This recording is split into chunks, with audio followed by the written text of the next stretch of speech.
Hello, baby. Welcome to day 6 of our ASMR. Let me double check. Yes, day 6 of our ASMR. I'm looking over here in Southampton. But where we should be looking is over where we're going to start the day off, which is over here in Redmond. Yeah, that is over here. Well, not exactly in the city. Remember, we're up north a ways. Somewhere over here. Over here. Yeah, right here. So we are up north a ways. And I guess we'll just, get started. Now, I'm not exactly sure the path we're going to take. So we're going to go and need to type that in. So, Skull Hollow Campground. Oops, yeah. Directions from... Oh. From here. I'll show you this on maps because it's a very long drive and I don't actually have this. I don't have this memorized, so wait a little bit, but El Camino Street, this is where my aunt lives, and what we're going to be doing is driving from there to stop and see my aunt. So it would be along this way, the 20, down here, dun, all the way into here, down to Goshen, right? Just so you get the idea. It'd be like this, this,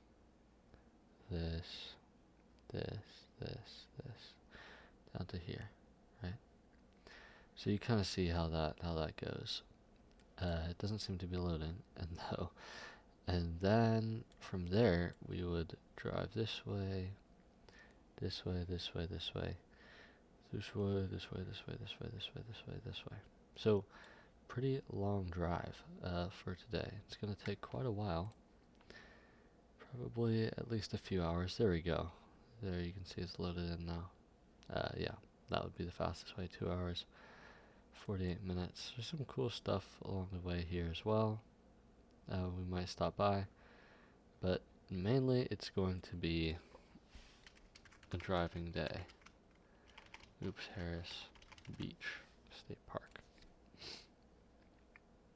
So yeah, 7 hours of driving, 361 miles. That's mainly what it's going to be today. We'll also be stopping to have a meal here and probably, I don't know, some seafood maybe over here. If there's anywhere to have oysters. We'll definitely be stopping here at the sand dunes, though. I think that is absolutely mandatory. And yeah.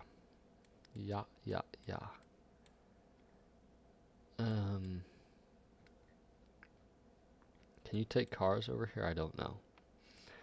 But we're going to be staying down here by the beach.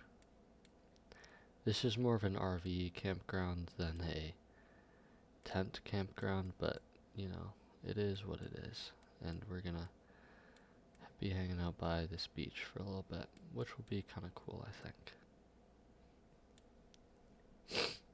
But, yeah, unfortunately this is more of a RV campground than a tent campground, which kind of sucks, but it'll be alright.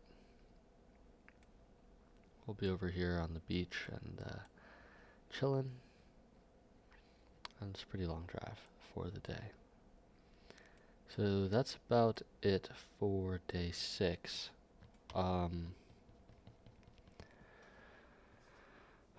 Is day 6 the one where I recorded? Well, you'll see. You will see. Let's have a look.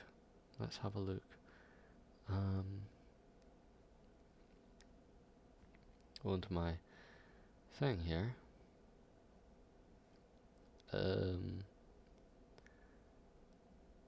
No. Okay, day 6 is, so the Coldstone one should be yesterday, in theory. today, something special for you, which is why after this you're going to see it convert to stock footage. That should be today. Hopefully I didn't talk about that yesterday in the intro, because that should be today. And if it's not today, well, crap. Or if I talked about it yesterday, I was talking about yesterday, well, crap, because that's going to be today on day 6, because I had to record this in bed with my eyes closed. Well, not eyes closed, but yeah, just staying up really late at night is not a good thing, and fortunately, as you can see how late this is, it's not really the best thing, so, but, hopefully you still enjoy it nonetheless, and hopefully it's long enough for it to be effective, because I know, longer videos are more tough, but yeah, so that's pretty much it. We're going to be going from there to there to there, probably stop at some cool stuff here, stop at my grandma's house or aunt's house, stop at these sand dunes along the way. Going to be pretty tough, I think. And then yeah. After that, well, we will probably, yeah, we'll be on our last day, which gonna have some pretty exciting stuff. But I'll talk about that tomorrow. And hopefully you enjoy the rest of this video. I love you very much, okay? And stay awesome. I love you.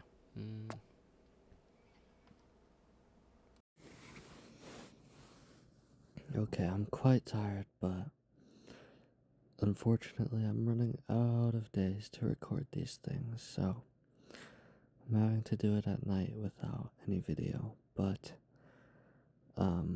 because otherwise I would have to stay up way too late, and I'm already on the verge of falling asleep, and I wanted to maybe share that energy with you, so that if you listen to this sometime, maybe you will also feel like falling asleep as well.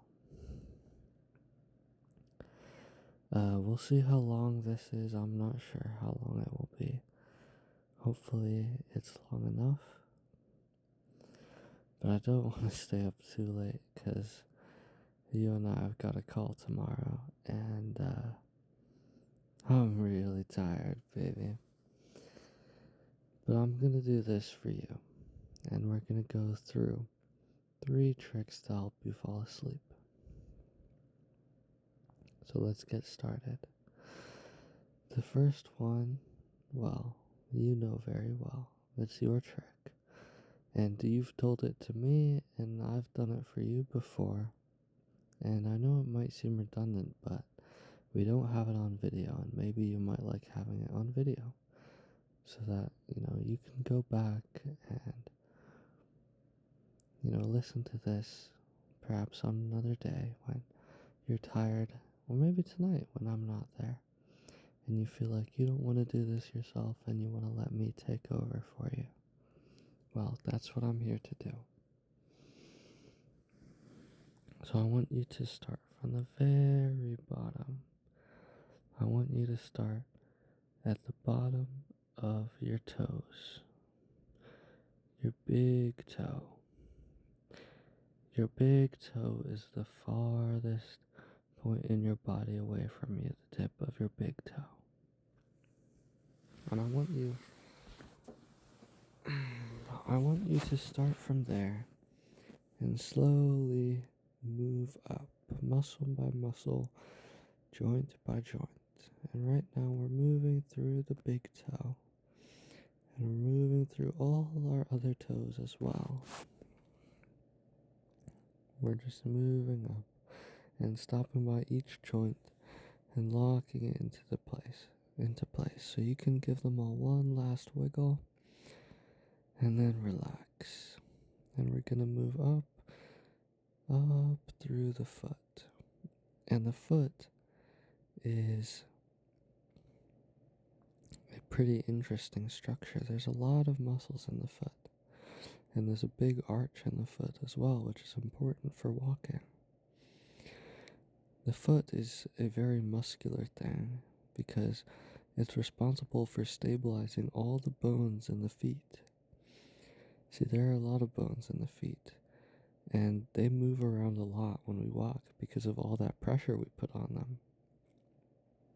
It's true that we put a lot of pressure on the feet when we walk because the bones are twisting and turning, and all of our weight is being pushed on the feet, not even through the heel, because when you take a step and you push off the ground, your heel isn't touching the ground.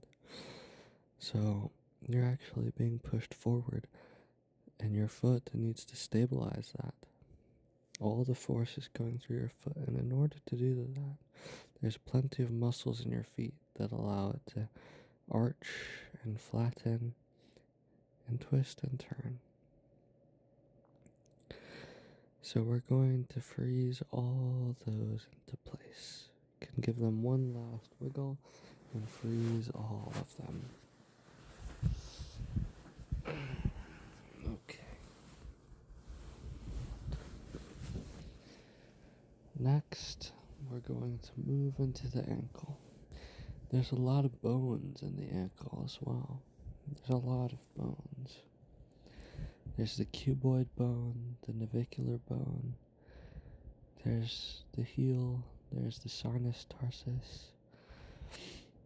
And obviously there's the end of the tibia as well. All these bones in the ankle, because like how the foot takes all that pressure, the ankle does as well. So it needs to be a very strong joint in the body, capable of supporting a lot of weight and a lot of impact force.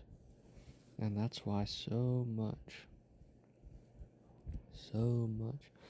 bones and ligaments and structures are held in the ankle. But we're going to just go ahead and freeze all those. So from the toes, through the foot, to the ankle. And we're going up to one of the biggest muscles and most powerful muscles in the body, your calves, that occupy the lower leg. It's made up of the soleus, and inside there's an inner muscle which is often not trained, and that can give you shin splints, like I used to have if you don't train it, or if you don't train it, but if you get too many hard impacts on it from doing a lot of jumping, like from basketball or a lot of high-speed sprinting. But you shouldn't have to feel anxious about it, because that only happens when you do that for a very long time. But I had it once in the past, and it was kind of annoying. Nothing super bad though. It's gone away, yeah, so nothing to be anxious about. But the calf is the biggest muscle in the body, and not the biggest muscle in the body, but one of the biggest muscles in the body. And by freezing our ankle joint, we're actually freezing our calf as well. So we're going to go ahead and freeze our ankles and freeze our calves. Next, we're going up to the knee. Also a very important joint. And we're going to freeze it. And by freezing the knee, we're also freezing our quadriceps and our hamstrings.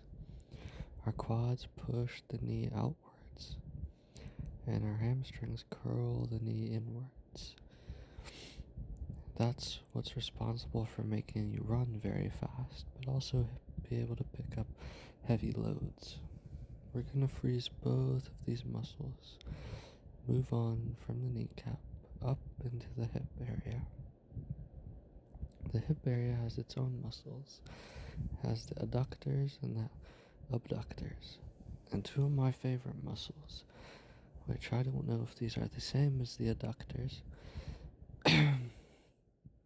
but they cross they start at one side. If you imagine your hip bone like a trophy with two handles on the sides, I have these. And this muscle that I'm talking about connects on one side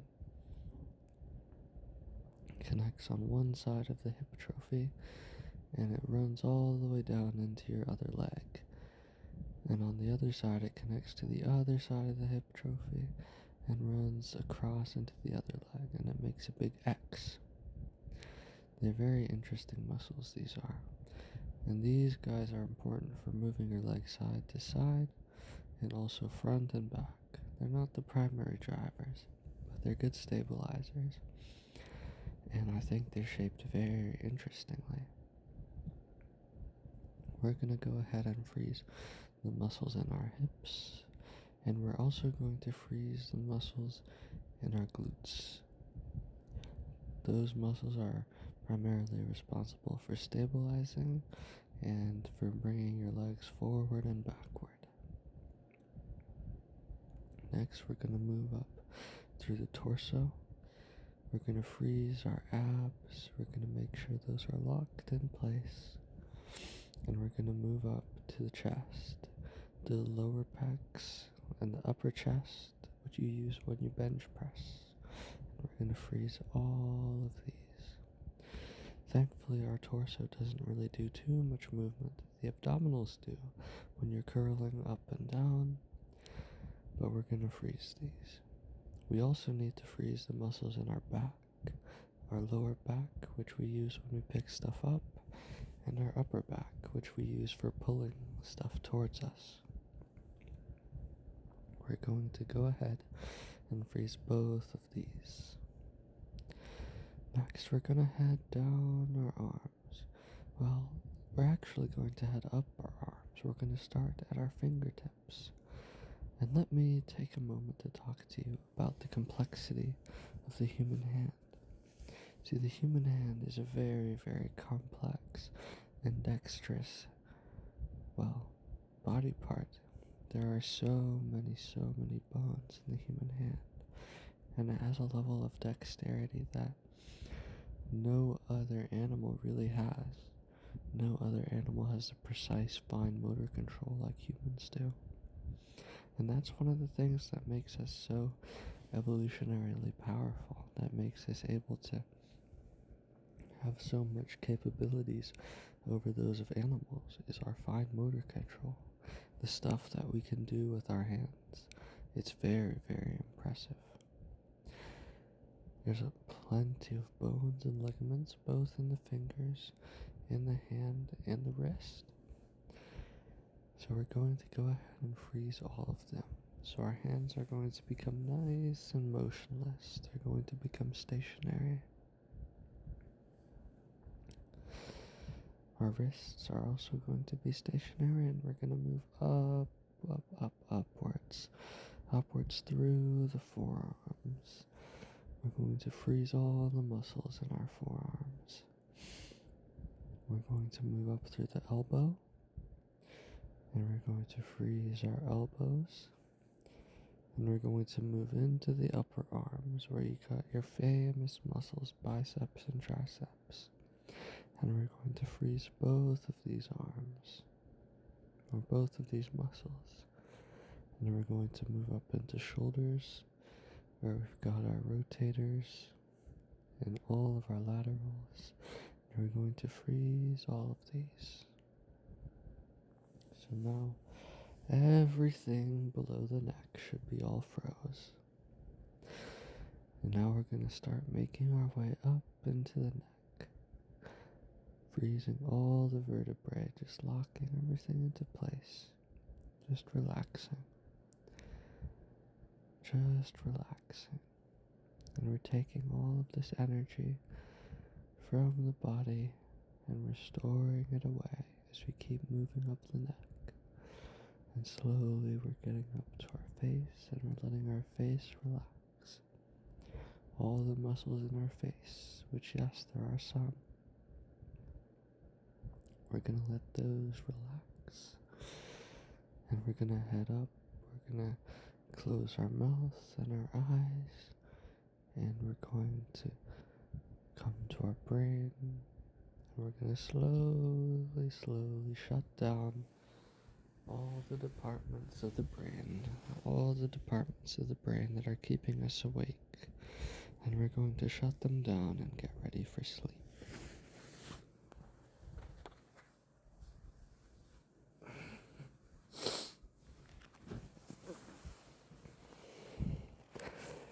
you're still awake, that was my trick number one. Well, your trick number one.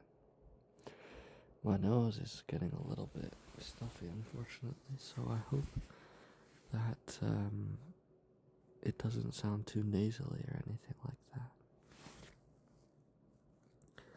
For this second trick, I think I'm gonna talk about one of my own tricks.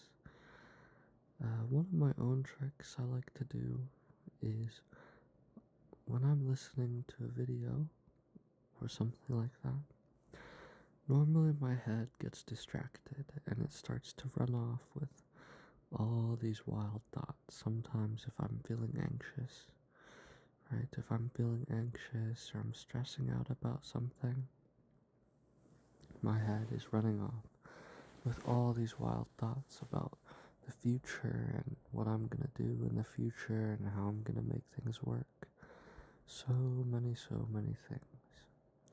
And one of the ways I like to ground myself is if I'm listening to something, I like to just go ahead and think, let me tune in and actually listen. Let me try and pay extra attention to whatever is going on and whatever the people are saying. Obviously, in order to do this, you need to be listening to some sort of really quiet and really, not boring ASMR, but relaxing ASMR. You don't want to be listening to something that'll keep you up and entertained. You want to listen to something relaxing. Well, when I listen to something like that, I like to tune in to what the people are saying. And eventually, after maybe like 30 seconds or a minute, I slowly find myself tuning back out. It's like one of those things where,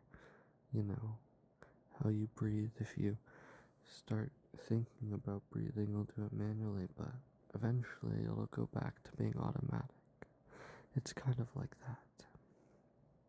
I'll be trying hard to listen in to the thing, but I won't be able to control myself and I'll eventually tune back out. But when I do tune back out, it'll be to better things, more calm things, not things that make me freak out or things that keep me up late at night. So sometimes when I'm having trouble sleeping and my brain is running too wild, I like to slow it down, tap the brakes on it, and listen to whatever people, or most of the time you, are saying. Spend a little bit of time with them, and then tune back out. And that helps me fall asleep.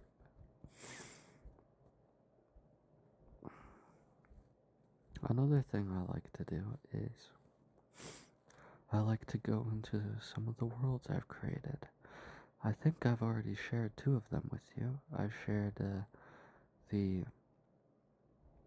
FAR, the American Republic frontline map with you. I've shared that one. And I've also shared with you the Ikaryevan language one as well.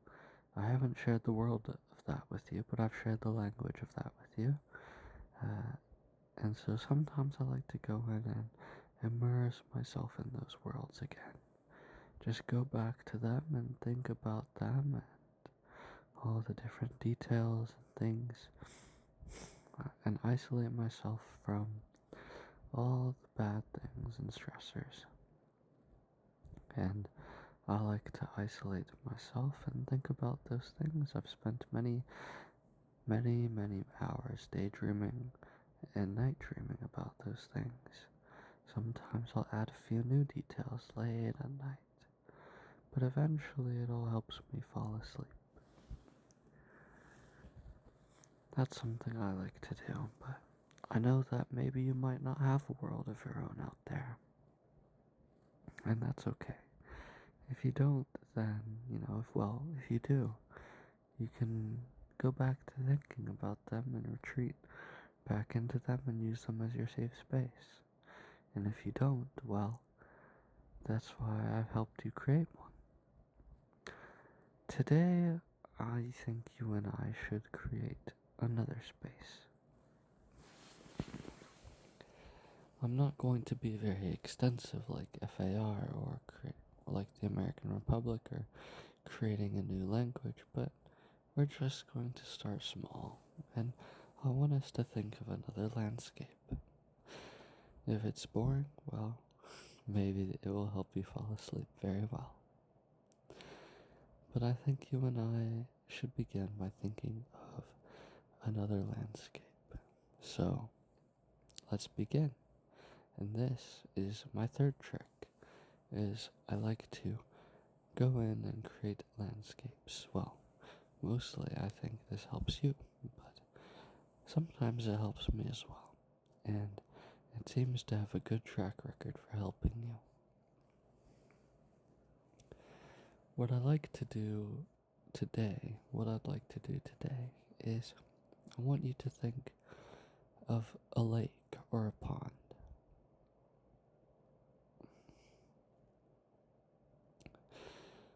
Now, you might have thought of your own type of pond, and that's good. If you've thought of your own type of pond and you want to work from that, then that's good. I think you should go right along with that. For me, though, my pond, well, I'm kind of debating between two options. My pond is either going to be a big and glassy lake, or it's going to be a very small pond, no more than a few steps across. I suppose we'll talk about both of these today. We'll start by talking about the lake. The lake is big and it's glassy. Well, what does that mean? Well, it means that the water on its surface is very smooth. There's a few little movements here and there, like the type that you'd see in a swimming pool, but apart from that, the water is very still. It's a cold day outside. It's a cold, cold day, and surrounding the edge of the lake are pine trees. Close by, you can see that their needles are green, but looking across the lake, which you don't know if it's a mile or two wide or more, the pine trees seem like they have black leaves. The ground is rocky. There are pebbles on the beach. Some of them are flat enough for you to skip. You can try skipping some and create a few ripples in the water. It'll bounce 2 or 3 times before sinking. It's a sunny day outside, but not one of the sunny days that makes you sweat and make your skin feel hot. It's one of those cold sunny days where, even though the sky is blue and there's not a cloud in sight, you still feel cold. A slight breeze blows by you, rustling all the leaves around you. It's enough to blow a few small ripples over the water, all heading in the same direction. The lake is not regularly shaped. It's not a circle. There are ins and outs, and it's actually rather squiggly. And circumventing the lake is a small dirt path. It's no more than a few feet wide, closer probably to, the width of your bed than the width of your room. The forest floor on the left side of the path, if I was walking clockwise, the left side of the path would have the trees, and it would have dried up pine needles in different shades of brown all along the floor. And on the right would be that rocky pebbled beach that the ripples of the water slowly move up and down on. The water is too still for there to be any waves, but it's perfectly clear and you can see all the way to the bottom. That's the first type of pond I'm thinking about. I suppose it's more of a lake than a pond, but it still is an enclosed fixture of water. I have been to a lake like that before, and I think for me I'm drawing on real life inspiration, and I think that's something that you might want to do. draw on real life inspiration when you make these worlds of yours, when you make these safe spaces of yours to be in. Ultimately, what you can do is find something that you find to be very, very peaceful to you, a moment that you really enjoyed or that you look back on fondly. And you can take that and you can turn it into one of these safe spaces, somewhere that you can travel and enjoy, or if not, just think about. But what you can also do is imagine something ideal, something that you haven't necessarily seen in real life before. Maybe you saw it online, or maybe you just had an idea about it. That's what I'm going to do with this small pond. This is a small pond, no more than a few steps wide, and it has a rocky bottom, something that I can easily reach my hand in and scoop out the layers of soft sediment and rock at the bottom.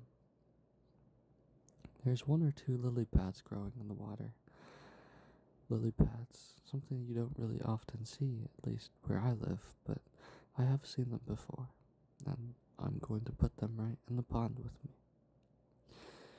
I don't think this pond has enough space for a lotus in the water, but if you'd like, you might add one if you find that it suits your temperament. This water, too, is going to be mostly still, but there might be a few water striders along the water, causing a few ripples here and there. Along the outside of the pond, there are going to be tall grasses and wildflowers, mainly purple and white, but also with the occasional blue and red and yellow. These wildflowers are only knee high at best, but the grass probably only goes up halfway up your shin. It surrounds the pond except for 2 points, each one across the pond from another. Small breaks in the pond where wildlife can get in and out without having to traverse. If a duck or a few baby ducks were to come into this pond, that's where they would enter and exit. They would go in through one clearing and out the other.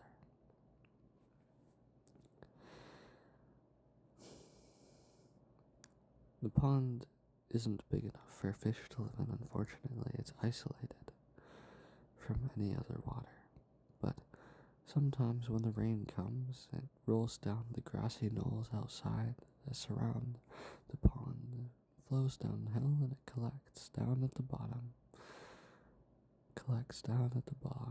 Where the grasses and the wildflowers are, and there's 2 lily pads floating on the water, and slow ripples propagate across the glassy surface. Well, in this case, not glassy. The pond is too small to be glassy. It doesn't reflect the sky on top of it. It's clear, perfectly clear, down enough for you to see the very bottom, for you to see a coin at the bottom of the pond and know exactly what denomination it is, to know exactly how much it's worth, and the year it was produced if your eyes are that good enough. There are trees nearby the pond, not close to it, but nearby, enough so that half of the time the pond is shaded, and the other half the pond is sunny, allowing the water to glint off the surface sometimes, and allow the wildflowers and other plants to get the nutrients they need. It's surrounded by freshly cut grass, pedicured very well, except for the wildflowers growing tall around the edge of the pond. That was something I completely pulled from my imagination. I didn't really have any sort of real life experience detailing that. I've never really seen a pond like that before outside of pictures. But that's something that you can do, is recreate something that you've seen from pictures or completely make something up. In that case, I'd probably say it was more made up than, inspired. So, two alternative strategies that you can use for when you're trying to use this third trick of creating a safe space for you to fall asleep in. The garden that we had was mostly based off of my aunt's garden. Well, you know really what I'm talking about, but her garden up in Oregon, which has planters like that. And the glassy lake that I made today, that was based on some of the lakes I've seen up in Tahoe in the summer days where it's still cold since it's up in the mountains, but no clouds were visible in the sky. The small pond was, in a way, recreated based off Pinterest photos that you've shown me, but mostly it was a product of my own imagination. So, really, there are a number of things that you can do whenever you're trying to create a safe space for yourself. It just depends on what you're in the mood for, and it's the perfect vessel for that, to capture exactly how you're feeling in that moment. And ideally, it's also something that you should try and emulate. A feeling that by thinking of the safe space you've made, you can try and reach and obtain for yourself in that present moment. But with that being said, the present moment that I am in right now is a very, very sleepy one, and I think that I'm going to log off soon. So I hope that you've enjoyed this video, and I hope that, me creating all of these videos to help you sleep is not so boring, but hopefully it's more, helpful. And this is me signing off. I hope you have a good night's sleep. Or if you haven't been sleeping, I hope you enjoyed this video regardless. I'm going to be logging off now, but I love you very much. So, love your boyfriend forever, Justin. I love you, Aaron. And good night, wherever and whenever you are.